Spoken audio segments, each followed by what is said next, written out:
학교에 다니는 아이들이 안전하게 학교를 다녔으면 하는 그런 바람으로 또 여러 그런 생각을 갖고 있는 학부모님들과 작게나마 아이들에게 안전교육이라는 것을 하고 있습니다. 교통안전, 성, 가정폭력, 생활폭력 이렇게 좀 지식을 좀 많이 쌓아서 학교를 찾아가서 학교의 아이들하고 계속 이렇게 커뮤니케이션 하면서 교육을 진행을 하고 있습니다. 작게나마. 하지만 이 부분이 학교에서 일선에서 이야기하기에는 찾아와 주셔서 너무 감사하고 너무 아이들한테 도움이 됐다고 하는데 저희가 할 수 있는 부분 너무 작습니다. 저 천안에 있는 초등학교만 해도 70에서 80개가 정도 되거든요. 학급 수만 해도 200~300개가 넘는다고 보고 있습니다. 경찰분들이 지금 각 그 과별로 교통안전이나 또 여청계에서 하는 성폭력 예방 교육이나 이런 교육을 다 하고 계시는데 주민들이 더 많은 것을 100을 원한다면 경찰분들이 이렇게 할 수 있는 여력이 그걸 다 충족하지 못하는 것 같습니다. 그래서 제가 여쭤보고 싶은 것은 여기에 와 계시는 협력단체분들도 계시고 경찰과 함께 손잡고 경찰과 주민이 다 안전하게 생활했으면 해서 오신 분들이라 생각해서 협력단체분들과 이렇게 손잡고 함께 주민이 원하는 바를 안전 예방 교육이나 교육 이런 차원으로 혹시 시뮬레이션이나 계획을 갖고 계신지 그런 부분이 궁금했습니다. 지금 그 부분이 방향이 맞고 합의가 된다면 그거는 충분히 가능한 얘기입니다. 그러니까 우리 경찰은 국민의 안전을 확보하라고 그랬지 어느 과에서 확보하라고 한 게 아니거든요. 경찰은 전체 경찰이에요. 전체 경찰이 가야지 왜 누가 가고 누구는 가면 안 되나요? 형사는 경찰 아닌가요? 지구대 파출소 경찰은 경찰 아닌가요? 그 한정을 지어놓은 것은 우리가 편의상 한정을 지어놓고 우리가 일을 할 때 그쪽의 일을 우선적으로 하도록끔 해놨다는 것이지 그것으로 인해서 다른 일을 하지 말라고 규정 지은 건 아닌 거예요. 우리가 이런 착각 속에 살고 있는 거죠. 그런데 우리가 지금 학교폭력, 학교에서 성폭력, 애들 교통사고 가해자가 누구예요? 가해자가 누구요? 누굴 교육시켜야 돼요? 근데 왜 애들을 교육시켜? 그러니까 우리나라가 말이죠. 애들 보고 조심하라는 교육만 시키잖아요. 그런데 가해자가 사냥감을 찾아다니는 가해자를 막을 수 있어요? 그러니까 우리가 사회에서 이 방향을 바로 잡아줘야 되는데 이 바로 잡아줘야 되는 건 누가 연구를 해야 되냐면 시민들이 연구를 해서 경찰 활동을 그런 쪽으로 바꿔줘야 되는 거예요. 경찰 니네 똑바로 일하지 못하는 거 아니냐? 왜 피해자인 우리 애새끼들만 가지고 우리 자식들만 가지고 자꾸 뭐라 하냐? 이놈들아. 따끔하게 혼을 내야죠. 그리고 정확하게 너희들 일할 자리 가서 일해라.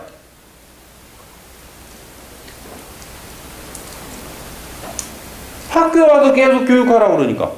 경찰관 다 투입해서 학교 가서 일하니까. 이 가해하는 놈들은 이건 그냥 방치돼 있어요. 그래서 제가 방향이 맞느냐라는 것을 여쭈는 거예요. 지금 제가 자꾸 말씀을 드리면 왜 여러분들한테 이렇게 뭐라 하는 것처럼 들리냐면 우리가 이 사회가 어떻게 성장해 올 때가 있고 성장돼서 이제 운용될 때가 있어요. 성장될 때까지는 그냥 드렁치기처럼 무질서하게도 성장하면 됐어요. 왜? 성장 자체가 지상 목표니까. 그리고 사람들도 너나 없이 그것을 다 용납할 때가 있었단 말이에요. 성장이 끝나고 운용할 때는 이제 달라져요. 패러다임이. 질서 있게 해달라는 거예요. 질서가 안전이거든요.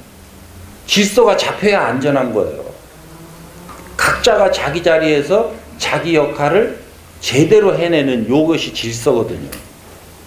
그러려면 어떻게 해야 되냐면 각자의 인성을 갖춰야 되는 거예요. 내 자리에서 내가 해야 될 역할을 바르게 해내는 것을 인성을 갖췄다 하는 거거든.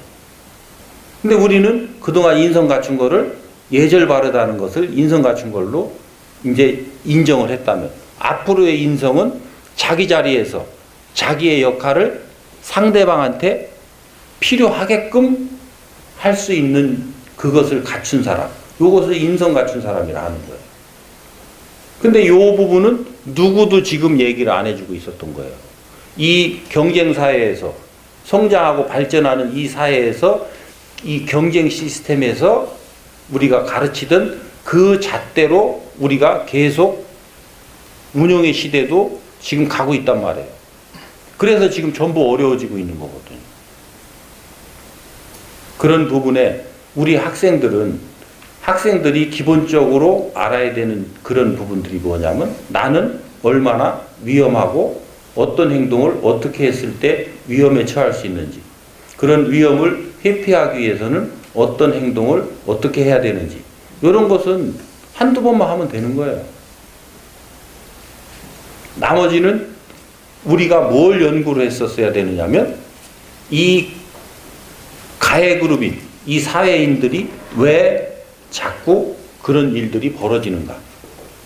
이 대상자들을 우리 경찰에서는 실질적으로 그 사안들을 전부 접하고 있기 때문에 우리 경찰관들이 이것을 연구하는 연구관으로서 마인드를 가지고 그 사안들을 전부 깊이 있게 들여다보고, 이 사람은 왜 이렇게 이 가해자로서 역할을 하게 됐는가, 그 가해자로서 역할을 하는 자들은 어떤 특성을 가지고 있는가, 그리고 어떤 모습들을 보여주고 있고 어떻게 하면 이 사람들을 분별해낼 수 있는가, 이런 것들에 대한 정보를 전부 추출해내서 그것을 사회에 내줘서 여기 계신 분들이 그런 것들을 접함으로써 공부가 되도록, 그래서 거기에 필요한 내용들은 스스로 갖추어 갈 수 있게끔 이런 자료들을 내주는 역할을 경찰이 했어야 되거든요.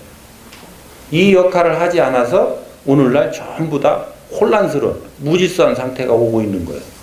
그래서 지금부터라도 늦지 않았으니까 우리 경찰관들은 오늘 나한테 닥친 일 힘들다 하지 말고, 내 앞에 온 그 사건, 그것을 사건을 법에 따라서 처리하는 것만 능사로 하지 말고, 그 안에 들어있는 깊이 있는 가해자와 피해자와 요 사회와 어떤 문제들이 연결돼서 이런 사안들이 벌어지고 있나, 그런 것들을 연구해 나가고 같이 시민들하고 의논해 나가고 같이 풀어나가려는 노력을 하는 그런 연구관의 자세로 전부 자세를 바꿔서 해 나간다 보면 이 사회를 안전하게 하는 촉진자로서, 핵심 중추로서 여러분들이 역할을 할 수 있어지기 때문에 누구로부터도 비난받거나 천대받지 않고 존중받고 존경받는 사람들이 필요로 하는 이런 경찰이 될 수 있다는 거죠. 그렇게 노력해 하고 나가면 퇴직한 경찰을 누가 경원시하나요? 나한테 필요한 정보를 주고 있고 나한테 필요한 것들을 가르쳐 줄 수 있는 사람을 어떻게 멀리 하나요? 퇴직했어도 그 사람이 내 옆집에 살고 있다면 어떤 일이 있을 때 나한테 상의하러 오고 상담하러 오는 사람이 되는 거죠.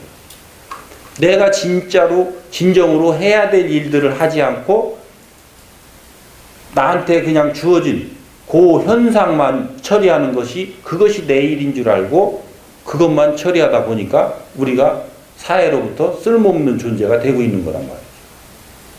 그래서 이런 부분들은 지금 말씀하시는 그런 부분들도 좀 더 각급 학교라든지 이런 사회단체라든지 이런 부분들하고 좀 더 소통의 범위를 넓혀서 대화를 깊이 해나가고, 우리 경찰이 해야 될 역할이 어디에 있는가, 그리고 우리 해당 부서의 인원만으로 안 된다면 그 부분을 어떻게 더 보완해서 인력을 확충해 갈 수 있는가, 그렇게 해서 기꺼이 거기에 참여하고자 하는 참여자를 선발해보고, 참여자가 없으면 의무적으로라도 사회에서 필요로 한다면 그런 부분들을 의무를 과해서 할 수 있도록 하는 이런 것들을 같이 잡아나가고 그 시민들하고 또 의논을 하면 그런 부분들에 대한 문제들은 잘 해소가 되리라고 봅니다.